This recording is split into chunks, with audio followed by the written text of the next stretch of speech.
السلام علیکم۔ آج کی اس ویڈیو میں بات کریں گے خدائی کا دعویٰ کرنے والے فرعون کی کہ اللہ نے کیسے اسے عبرت کا نشان بنایا کہ لاکھوں کروڑوں لوگوں کے سامنے بغیر کپڑوں کے ننگا تننگا بے چارگی کی حالت میں پڑا ہے۔ اگر یہ ویڈیو آپ کو پسند آئے تو کمنٹ میں اللہ اکبر لکھ کر اللہ کی قدرت چینل کو سبسکرائب کر دیں، شکریہ۔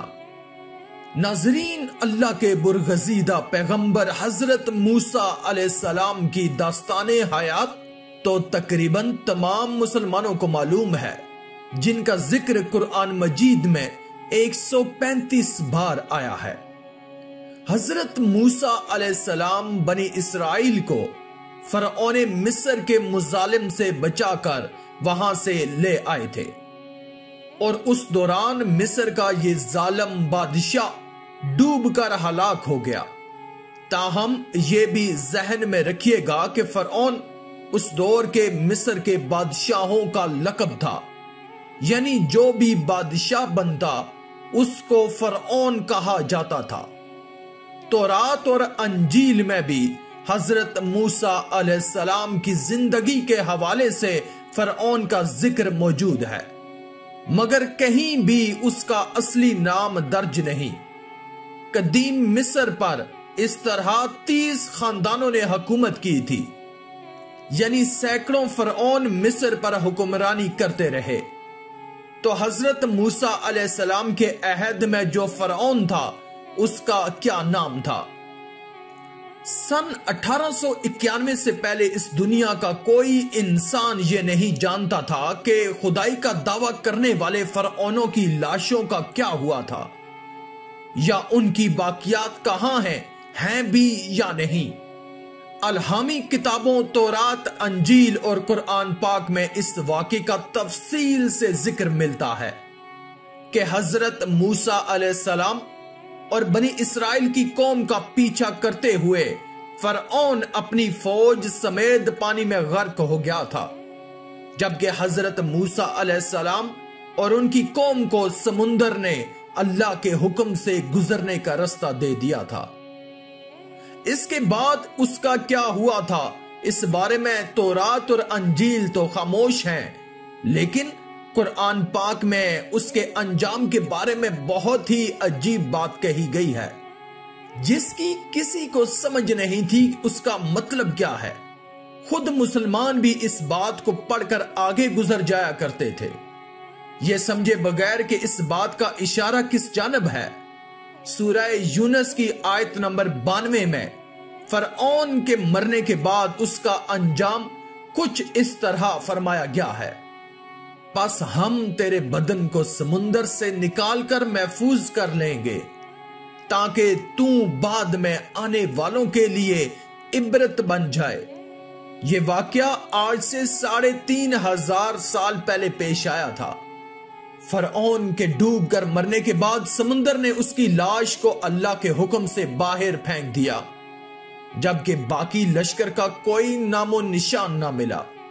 مصریوں میں کسی شخص نے ساحل پر پڑی اس کی لاش کو پہچان کر اہل دربار کو بتایا۔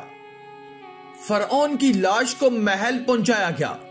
درباریوں نے مسالے لگا کر اسے بڑی شان اور اہتمام کے ساتھ تابوت میں رکھ کر محفوظ کر دیا۔ تاہم حنوط کرنے کے عمل کے دوران ان سے ایک غلطی ہو گئی۔ فرعون سمندر میں ڈوب کر مرا تھا، اور مرنے کے بعد کچھ عرصے تک پانی میں رہنے کی وجہ سے اس کے جسم پر سمندری نمکیات کی ایک تہ جم گئی تھی۔ مصریوں نے اس کی لاش پر نمکیات کی اس تہ کو اسی طرح رہنے دیا اور اسے اسی طرح حنوط کر دیا گیا۔ وقت گزرتا رہا، زمین و آسمان نے بہت سے انقلاب دیکھے، جن کی گرد کے نیچے سب کچھ چھپ گیا، حتیٰ کہ فرعون کی حنوط شدہ لاشیں بھی زمین کی تہوں میں چھپ گئیں۔ ان کے نام صرف کتابوں اور ان کی تعمیرات صرف لوگوں کے ذہنوں میں رہ گئے۔ اس واقعے کے 2000 سال بعد اس دنیا میں اللہ کے آخری نبی حضرت محمد صلی اللہ علیہ وآلہ وسلم تشریف لائے، ان پر نازل ہونے والی آخری کتاب میں فرعون کے قصے بڑی تفصیل کے ساتھ بیان کیے گئے ہیں، اور اسی سلسلے میں اس فرعون کے جسم کو محفوظ کرنے کے بارے میں بھی آیت نازل ہوئی تھی، جس کی سچائی پر تمام اہل ایمان کا یقین ہوتا ہے، لیکن وہ سمجھنے سے قاصر تھے کہ اس خدائی کا دعویٰ کرنے والے کی لاش کہاں محفوظ کی گئی تھی اور کیسے اسے عبرت کا نشان بنایا گیا۔ ان تمام فرعونوں کی لاشیں کیسے ملی جنہیں حنوط کر کے تابوت میں رکھ دیا گیا تھا، جن میں اس کی لاش بھی تھی جس کا ذکر قرآن میں آیا ہے، یہ بھی ایک دلچسپ داستان ہے۔ 1871 کو مصر کا ایک غریب اور معمولی چور احمد عبد الرسول کو فرعون کی حنوط شدہ لاشوں کی طرف جانے والے خفیہ رستے تک کی رسائی مل گئی۔ احمد عبد الرسول نوادرات چوری کر کے بیچا کرتا تھا۔ ایک دن وہ دریائے نیل کے قریب اسی سلسلے میں پھر رہا تھا جب اسے خفیہ رستے کا پتہ چلا۔ وہاں وہ نوادرات کی چوری کے لیے جگہ کھود رہا تھا کہ اسی دوران اسے کچھ لوگوں نے پکڑ لیا اور اسے پولیس کے حوالے کر دیا۔ وہ جس جگہ کو کھود رہا تھا وہاں سے ملنے والے رستے کی جب مسلسل کھدائی کی گئی تو سن 1891 میں دوسری ممیوں کے ساتھ اسی غرق ہونے والے فرعون کی لاش مل گئی۔ اس کے کفن پر سینے کے مقام پر اس کا نام لکھا ہوا تھا۔ ان ممیوں کو ماہرین قاہرہ لے گئے۔ جب ان ممیوں کا تفصیل سے جائزہ لیا گیا تو فرعون والی ممی پر جمی نمکیات کی طے سے تصدیق ہو گئی کہ یہ وہی فرعون ہے جسے اللہ نے پانی میں غرق کر کے بدترین انجام سے ہمکنار کیا تھا، اور جس کا نام اس ممی کے تابوت کے ساتھ کندہ تحریر سے منفتح بتایا جاتا ہے، یعنی وہ فرعون جس کا ذکر قرآن میں موجود تھا اس کا نام منفتح تھا۔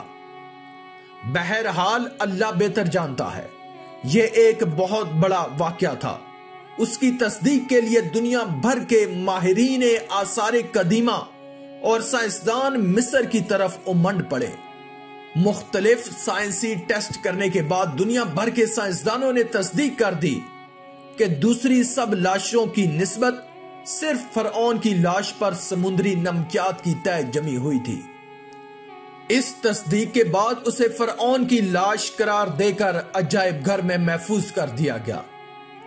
فرعون منفتح کی ممی ملنے پر مسلمانوں پر خوشی کی لہر دوڑ گئی، کیونکہ وہ اپنی آنکھوں سے قرآن حکیم کا اعجاز دیکھ رہے تھے، اور سائنسی تجربات کے مشاہدات سے یہ بات ثابت ہو گئی تھی کہ یہ ہی منفتح فرعون ہے جس کی لاش کو عبرت کے لیے محفوظ کرنے کا تذکرہ قرآن مجید میں موجود ہے۔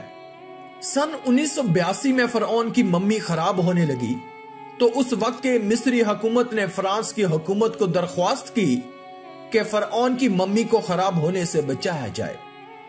نیز جدید سائنسی ذرا سے اس کی موت کی وجہ معلوم کی جائے۔ چنانچہ مصری اور فرانسیسی حکومت نے مل کر ممی کو فرانس لے جانے کا انتظام کیا۔ جب فرعون کی لاش کو فرانس پہنچایا گیا تو ایئرپورٹ پر اس دور کے فرانسیسی صدر بذات خود اور حکومت کے عہدیداران تمام وزراء اور فوجی افسران کے ساتھ استقبال کے لیے موجود تھے۔ فرعون کی لاش کا استقبال کسی عظیم اور زندہ بادشاہ کی طرح کیا گیا۔ فوجی دستوں نے اسے سلامی دی۔ فرعون کی ممی کو ماہرین ڈاکٹروں کی ٹیم کے حوالے کیا گیا۔ اس ٹیم کی سربراہی ڈاکٹر مورس کر رہے تھے۔ مائکروسکوپک ٹیسٹوں کے ذریعے سے ممی کے تمام اجزاء کا باریک بینی سے جائزہ لیا گیا تو یہ معلوم ہوا کہ اس کی لاش اور جسم میں سمندری ذرات ابھی تک موجود ہیں، اور موت کی وجہ بھی پانی میں ڈوبنے کی وجہ سے ہی ہوئی تھی۔ ایک بادشاہ کی موت پانی میں ڈوبنے کی وجہ سے ہو، یہ ڈاکٹر مورس کے لیے حیران کن بات تھی۔ اس نے اس ممی کے بارے میں مزید جاننے کی کوشش کی تو اسے معلوم ہوا کہ بادشاہ کی موت کے حالات